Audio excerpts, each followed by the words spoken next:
Welcome to only IAS. स्वागत है आप सभी लोगों का प्रीलिम बूस्टर न्यूज डिस्कशन में। आज 15 अप्रैल 2022 है, तो आइए देख लेते हैं ऐसे कौन से इंपॉर्टेंट आर्टिकल्स हैं जो आज हमें कवर करने हैं। आगे बढ़ने से पहले जानकारी है प्रारंभ भवन बैच के बारे में। यह आपका 2023 का कॉम्प्रिहेंसिव बैच है। इस बैच में आप 2023 की अपनी प्रिपरेशन को कंप्लीट कर सकते हैं। प्रिपरेशन को कंप्लीट करते वक्त आपको सबसे पहले मिलते हैं वीडियो लेक्चर्स, एक कॉम्प्रिहेंसिव टेस्ट सीरीज का सेगमेंट और 21 जीएस बुक का एक कंप्लीट बुकलेट। इसके माध्यम से आप अपनी तैयारी को 2023 के लिए स्ट्रेंथन कर सकते हैं। इस कोर्स को अवेल करने के लिए अगर आपको कोई जानकारी चाहिए तो आप ओनली आईएएस को कांटेक्ट कर सकते हैं। हमारा जो पहला आर्टिकल है वो ग्लोबल विंड रिपोर्ट 2022 के बारे में है। तो क्या होगा इस विंड रिपोर्ट में? क्या यहाँ ये बताया जाएगा कि किस देश में हवा तेज चलती है और किस देश में धीमे चलती है? तो ऐसा बिल्कुल नहीं है। ग्लोबल विंड रिपोर्ट में बताया जाता है कि विंड एनर्जी इंस्टॉलेशंस की क्या स्थिति है दुनिया भर में, कुल मिला के विंड एनर्जी कितना इंप्रूव कर रहा है। हाल ही में इस रिपोर्ट को रिलीज किया गया और इसे रिलीज किया जाता है ग्लोबल विंड एनर्जी काउंसिल के द्वारा। यहाँ पे कुछ बहुत ही अलार्मिंग बातें बताई गई हैं। ये कहा गया है कि अगर हम चाहते हैं कि अपने क्लाइमेट चेंज के जो भी टारगेट्स एंड गोल्स हैं, जैसे हमारा टारगेट पेरिस क्लाइमेट चेंज में ये है कि हम ग्लोबल टेम्परेचर को 1.5 डिग्री सेल्सियस के ऊपर नहीं जाने देंगे, जो प्री इंडस्ट्रियल एरा है उसके कंपैरिजन में। ठीक है, अगर हम अपना ये टारगेट अचीव करना चाहते हैं तो वर्तमान में जो भी विंड एनर्जी इंस्टॉलेशंस हैं हमें उन्हें 4 गुना बढ़ाना होगा। 94 जीबी इंस्टॉल हमने किया जीडब्ल्यू बेसिकली 2021 में, तो 94 गीगावाट जो इंस्टॉलेशंस है उसकी तुलना में हमें इसे 4 गुना बढ़ाना होगा, तब हम अपने टारगेट्स को मीट कर पाएंगे। हमें ज़रूरी होगा कि हम जो भी इंस्टॉलेशंस हैं उन्हें एम्पलीफाई करें। ग्लोबल वार्मिंग को रिस्ट्रिक्ट करना है अगर हमें 1.5 डिग्री सेल्सियस पे प्री इंडस्ट्रियल एरा पे, तो जो कि पेरिस एग्रीमेंट की कमिटमेंट है। फर्दर हमें 2050 तक नेट जीरो एमिशन भी अटेन करना है, जिसमें हम जो भी एमिशन करते हैं उतना एक्विवेलेंट हम कार्बन सिक्वेस्ट्रेशन का भी प्रयास करेंगे। जो न्यू ऑफशोर इंस्टॉलेशंस हैं 2022 में वो डिक्लाइन किए हैं 2019 और 20 की तुलना में। चाइना में इंस्टॉलेशंस कम हुए हैं, इसी की वजह से जो ओवरऑल रिडक्शन है वो रिपोर्ट किया जा रहा है। जो मार्केट ग्रोथ है वो उम्मीद है कि 2023 तक एक बार फिर से मोमेंटम पकड़ेगा और 2026 तक हम 30 गीगावाट का जो मार्क है उसे अचीव कर पाएंगे। जो ऑफशोर विंड एनर्जी जनरेशन है उसे इंक्रीज करके हम इन्वेस्टमेंट को यहाँ पे बढ़ावा दे सकते हैं। ग्लोबल विंड एनर्जी काउंसिल की बात करें तो इसे 2005 में स्टैब्लिश किया गया था इंटरनेशनल ट्रेड एसोसिएशन के रूप में, जो कि विंड पावर एनर्जी के फील्ड में काम करता है और इस पूरी इंडस्ट्री की यूनाइटेड वॉइस को रिप्रेजेंट करता है। तो ये सारा मामला तो इस रिपोर्ट के बारे में। हमारा नेक्स्ट आर्टिकल कलर ब्लाइंडनेस के बारे में है। हाल ही में सुप्रीम कोर्ट ने डायरेक्ट किया film and television institute of India को। कई सारे कैंडिडेट्स जो कलर ब्लाइंडनेस फेस कर रहे हैं उन्हें फिल्म मेकिंग या एडिटिंग के कोर्सेज में एडमिशन नहीं मिलता। सुप्रीम कोर्ट ने कहा कि आप इसे चेंज करिए और करिकुलम में बदलाव करके उन्हें भी एडमिशन दीजिए। चूंकि जो फिल्म मेकिंग और एडिटिंग है उसमें कलर कॉम्बिनेशंस का ध्यान रखना एक ज़रूरी बात होती है, and that is the reason कि film and television institute of India ने इसे रोक रखा था। बट अभी सुप्रीम कोर्ट के डायरेक्टिव्स हैं कि ऐसे लोगों को बार ना किया जाए और उन्हें भी इन कोर्सेज में एंट्री मिलनी चाहिए। कलर ब्लाइंडनेस बेसिकली होती क्या है? सामान्य शब्दों में कहें तो कलर्स को डिस्टिंग्विश करने की क्षमता कम हो जाती है या नहीं रह पाती है कलर ब्लाइंडनेस में। एक व्यक्ति नॉर्मल स्थिति में कलर्स के बीच में डिफरेंशिएशन नहीं कर पाता। कई बार ऐसा होता है कि वो कुछ सर्टेन कलर्स के बीच में डिफरेंशिएट नहीं कर पाते। यूजुअली इसमें कोई भी व्यक्ति हरे और लाल के बीच में अंतर नहीं कर पाता, और कई बार इसमें नीला भी शामिल हो जाता है कि वो हरा, लाल और नीला इसके बीच में अंतर नहीं कर पाते। इसे समटाइम्स कलर डेफिशिएंसी के नाम से भी पुकारा जाता है। हमारी आंखों की रेटिना में 2 प्रकार के सेल्स होते हैं जो लाइट को डिटेक्ट करते हैं। तो पहला तो होता है रॉड्स। ये बेसिकली लाइट और डार्कनेस को डिस्टिंग्विश करते हैं, अंधेरा है कि उजाला है। उसके बाद होते हैं कोन्स। कोन्स ये बताते हैं कि आपके सामने जो कलर है वो कलर कौन सा है, तो वो एक कलर को डिटेक्ट करने में मदद करते हैं। जो कोन्स होते हैं ये फर्दर 3 प्रकार के होते हैं। एक जो रेड कलर को डिस्टिंग्विश करता है, आइडेंटिफाई करता है, दूसरा ग्रीन को और तीसरा ब्लू को। फिर ये हमारे ब्रेन को इन्फॉर्मेशन देते हैं, उसके बेसिस पे वो कलर को परसीव करता है। जो कलर ब्लाइंडनेस होती है इसमें बेसिकली हो सकता है कि कोई एक कोन सेल या तो अब्सेंट हो या वो सही तरीके से काम ना कर रही हो। मान लीजिए रेड कलर की जो कोन सेल है वो अच्छे से काम नहीं कर रही है, तो रेड कलर को आइडेंटिफाई करना बड़ा मुश्किल हो जाएगा। फिर वो ग्रीन या ब्लू के साथ मिक्स कर सकता है या सिमिलर टाइप के ऑरेंज एंड ऑल के साथ मिक्स हो जाएगा। कुछ और भी तरीके कलर ब्लाइंडनेस हो सकते हैं, उनकी डिग्री भी अलग अलग हो सकती है। कई बार ऐसा होता है कि 3 के तीनों कोल्स जो कोन सेल्स होते हैं वो प्रेजेंट होते हैं, लेकिन उनमें से एक अच्छे से काम नहीं कर रहा, तो उस स्थिति में माइल्ड कलर ब्लाइंडनेस देखा जाता है। माइल्ड कलर ब्लाइंडनेस जो होता है वो ऐसा होता है कि आप अगर लाइट ठीक ठाक हो तो आप कलर्स आइडेंटिफाई कर पाते हैं, नहीं तो आप नहीं कर पाते हैं। जो सीवियर कलर ब्लाइंडनेस हो सकता है उसमें ऐसा हो सकता है कि व्यक्ति कलर देख ही ना पाता हो, उसे चीजें ब्लैक एंड व्हाइट में दिखने लग जाती हैं। तब से सिचुएशन बहुत ही ज्यादा सीवियर हो जाती है। उसे या तो ब्लैक या ग्रे के शेड में चीजें दिखेंगी, हालांकि बहुत अनकॉमन है। यूजुअली इस प्रकार की कलर ब्लाइंडनेस किसी को होती नहीं है, बहुत रेयर होती है। कॉजेस क्या होते हैं? देखिए, एक तो होता है यहां पर कॉन्जेनिटल कलर ब्लाइंडनेस। जो कॉन्जेनिटल कलर ब्लाइंडनेस होता है ये बेसिकली जेनेटिक होता है, जनरेशन बाय जनरेशन ये पास ऑन होता रहता है। इसमें जो व्यक्ति होता है वो विजन डेफिशिएंसी फेस करता है कलर को लेकर। रफली देखा जाएगा, चूंकि ये जेनेटिक होता है, जनरेशन बाय जनरेशन आता है, तो इसका प्रभाव दोनों आंखों में एक जैसा होता है। और जो कलर ब्लाइंडनेस है वो जिस स्थिति में एक बार है वो लाइफ टाइम वैसी ही बनी रहती है, मतलब वो बढ़ती घटती नहीं है। दूसरा होता है मेडिकल कंडीशन। किसी व्यक्ति को बाद में कलर ब्लाइंडनेस की प्रॉब्लम आ गई, वो डिसीज, ट्रॉमा या किसी टॉक्सिन की वजह से हो सकता है। इसमें ऐसा हो सकता है कि व्यक्ति की एक आंख बेहतर हो और दूसरे में वो कलर ब्लाइंडनेस फेस कर रहा हो, और ऐसी कलर ब्लाइंडनेस की स्थिति समय के साथ और बिगड़ भी सकती है और खराब भी हो सकती है, क्योंकि ये जेनेटिक नहीं होती बल्कि किसी डिसीज, ट्रॉमा या टॉक्सिन का रिजल्ट होता है। कई सारी मेडिकल कंडीशंस में इस प्रकार के कलर ब्लाइंडनेस देखे जाते हैं, जैसे कि glaucoma, diabetes, Alzheimer's, Parkinson's disease, alcoholism, leukaemia या फिर सिकल सेल एनीमिया। ऐसी स्थितियों में भी जो कलर ब्लाइंडनेस है उसकी प्रॉब्लम आ सकती है। ट्रीटमेंट, अभी तक देखिए इसका कोई ट्रीटमेंट नहीं है और ना ही इसे रिवर्स किया जा सकता है। हाँ, कुछ लेंसेस या फिर कलर फिल्टर ग्लासेस पहन के थोड़ा बहुत इंप्रूवमेंट आ सकता है। कुछ रिसर्चर्स सजेस्ट जरूर करते हैं कि जीन रिप्लेसमेंट थेरेपी के माध्यम से हम इसे इंप्रूव कर सकते हैं, यद्यपि इस फील्ड में कुछ खास सफलता अभी तक हमें मिली नहीं है। हमारा नेक्स्ट आर्टिकल यूजीसी के डुअल डिग्री प्रोग्राम के बारे में है। यूजीसी ने अभी हाल ही में गाइडलाइंस को जारी करके 2 एकेडमिक प्रोग्राम्स को अलाउ कर दिया है एक साथ, या तो एक ही इंस्टीट्यूशन से या फिर अलग अलग इंस्टीट्यूशन से, गिवन दैट क्लासेस का टाइमिंग अलग अलग होना चाहिए। अच्छा, आप लोगों ने भी तो ग्रेजुएशन वगैरह कुछ कर लिया होगा ना, अगर आप यूपीएससी की तैयारी कर रहे हो तो आपके मन में भी कभी न कभी ये ख्याल आया होगा कि काश मैं ये जो डिग्री का कोर्स कर रही हूँ इसके अलावा दूसरा भी कर पाता। अगर आपने बीटेक किया तो हम उसके साथ कोई ह्यूमैनिटीज़ का सब्जेक्ट पढ़ पाते, या फिर बीएससी कर रहे हैं तो बीए साथ में कर पाते, या मेडिकल कोर्सेज कर रहे हैं तो कुछ और कर पाते। लेकिन ऐसा पॉसिबल नहीं था ना, क्योंकि यूजीसी इसको अलाउ ही नहीं करता था। वो डिग्री इलीगल हो जाती या फ्रॉड हो जाती। अब देखिए, अगर 2 डिग्री एक साथ ले पाते हैं तो कई सारे फायदे होते हैं। सपोज करिए कि आपने बीटेक किया हुआ है, पैरेलली अगर आपने कोई ह्यूमैनिटीज़ का सब्जेक्ट भी पढ़ा होता, हिस्ट्री या पॉलिटिकल साइंस या इकोनॉमिक्स या ज्योग्राफी, तो आपके यहाँ यूपीएससी में काम आ जाता।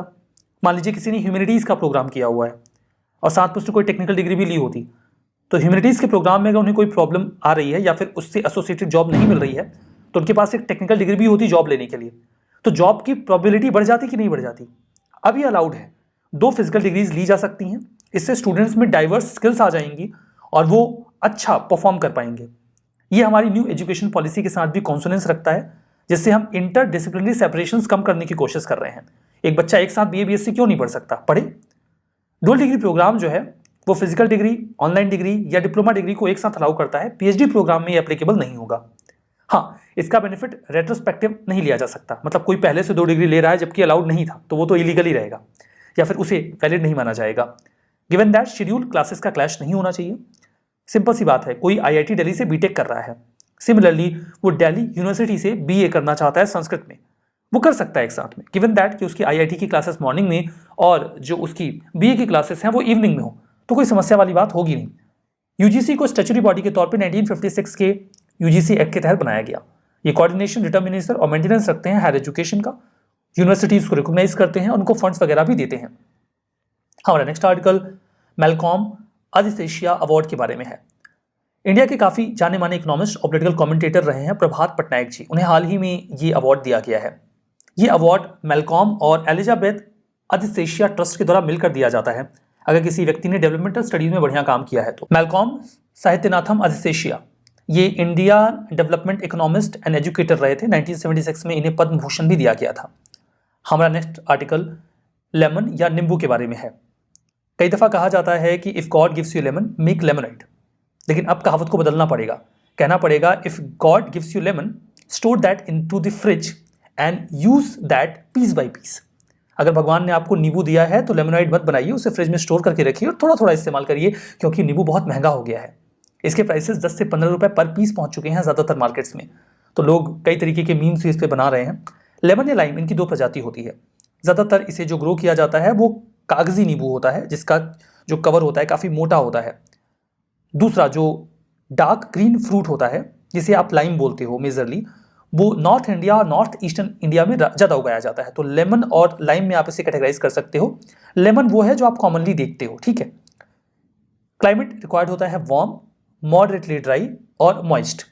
37 लाख टन हर साल इंडिया में प्रोड्यूस करते हैं हम, और डोमेस्टिकली ही कंज्यूम कर लेते हैं, ना एक्सपोर्ट करते हैं ना इंपोर्ट करते हैं। जितना अपने यहाँ होता है उतने से ही काम चला लेते हैं।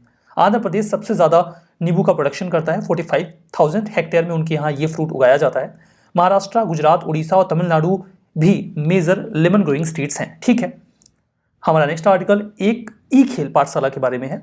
अभी हाल ही में ये जो पाठशाला का इनॉग्रेशन था वो खत्म हुआ, तो उसे union minister of youth affairs and sports ने कंप्लीट किया।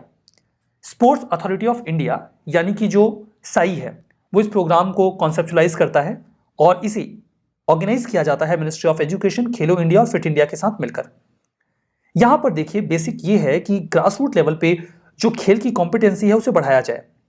फिजिकल एजुकेशन वगैरह को बढ़ाने के लिए हमें चाहिए अच्छे टीचर और कोच, तो सबसे पहले तो हमें उन्हें ट्रेन करना होगा। तो ई खेल पाठशाला उन टीचर्स को या कोच को ट्रेन करता है ताकि वो अच्छी ट्रेनिंग दे सकें, जो भी कोर्सेस हैं, करिकुलम है स्पोर्ट्स का, उसमें।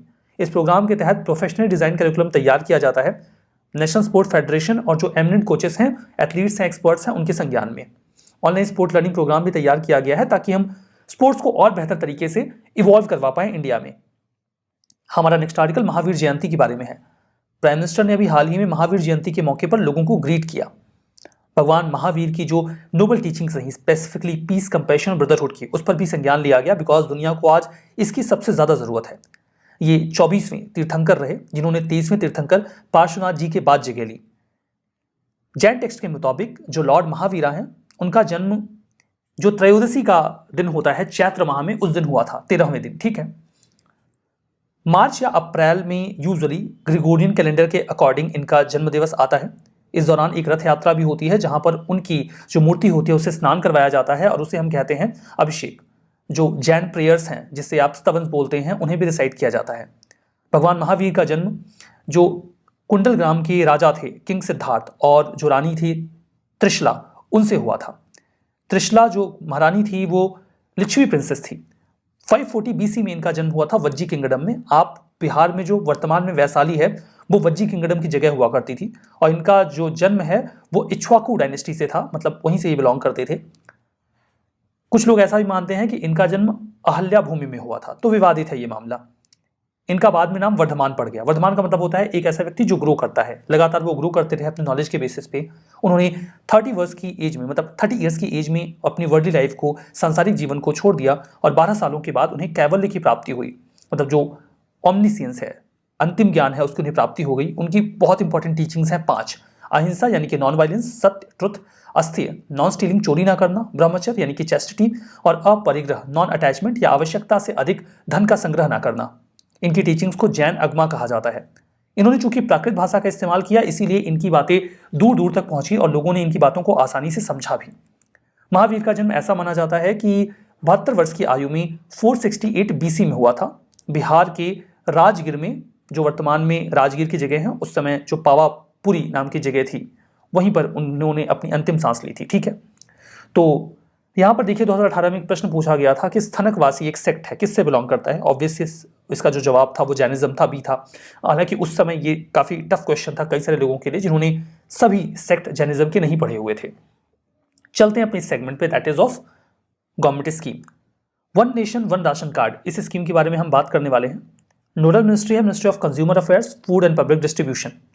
इसमें जो भी लोगों के राशन कार्ड हैं, हम उन्हें आधार के साथ कनेक्ट कर दे रहे हैं। सबसे बड़ी प्रॉब्लम क्या आती थी, एक फैमिली है जो जॉब के पर्पज से चली गई दिल्ली या फिर मुंबई या फिर पुणे, वो वहाँ पर जॉब करने के लिए गए हैं। जॉब मिली कि नहीं मिली, या मिली भी, तो जब वो गांव में रहा करते थे तो उन्हें पीडीएस से अनाज मिल जाता था, मतलब खाने की उतनी दिक्कत तो नहीं होती थी। लेकिन वो शहर में जब काम करने के लिए चले गए तो काम अच्छा मिला कि नहीं मिला, लेकिन उनका ये पीडीएस का अनाज तो कट गया, तो वो और ज़्यादा स्ट्रेस में चले जाते थे। सरकार ने कहा कि क्यों ना ऐसा किया जाए कोई अरेंजमेंट कि कोई व्यक्ति कहीं भी जाए कम से कम उसे वहां अनाज तो मिल ही जाए।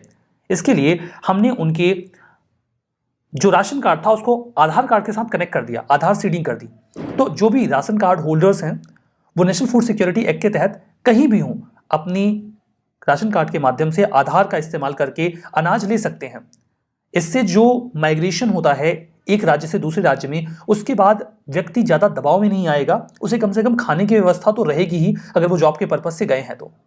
हम चाहते हैं कि जो ग्लोबल हंगर इंडेक्स है उसमें हमारी परफॉर्मेंस अक्सर खराब रहती है, भारत में कई सारे लोग भूख से मरते हैं। इस प्रॉब्लम को रिजॉल्व करने के लिए कदम उठाया गया। आधार सीडिंग इस्तेमाल की जा रही है ताकि बेनिफिशियरी आसानी से अपना अनाज ले सके किसी दूसरे राज्य में जाके और फ्रॉड की कंडीशन ना आए। बजट 2021-22 में बताया गया कि ONORC में जो 32 स्टेट्स एंड यूटीज हैं उन्होंने खुद को शामिल कर लिया। आने वाले समय बाकी के 4 राज्यों ने भी या यूटीज ने भी खुद को इसका हिस्सा बना लिया। सरकार राज्यों को इंसेंटिवाइज भी करती है कि इस प्रोग्राम को अच्छी तरीके से इंप्लीमेंट करें। रिवीजन कर लेते हैं। Global wind report 2022 United Nations Environment Programme ने अभी हाल ही में इसको रिलीज किया। हमने सबसे पहले डिस्कस किया था कि इसे global wind energy council release करता है। तो ये वाला तो जो स्टेटमेंट है वो पूरी तरीके से गलत हो गया। कलर ब्लाइंडनेस, अभी तक इसे ट्रीट या रिवर्स नहीं किया जा सकता, सही है। लेमन यानी कि नींबू कोल्ड वेदर क्लाइमेट में उगाया जाता है, एक्सक्लूसिवली गलत है। वार्म क्लाइमेट ज़्यादा कंफर्टेबल रहता है इसके लिए। UGC dual degree programme, students 2 physical degree ले सकते हैं डिफरेंट यूनिवर्सिटीज से या सेम से, दैट्स ट्रू। तो हमारा आज का ये सेशन समाप्त होता है यहाँ पर। बहुत बहुत धन्यवाद।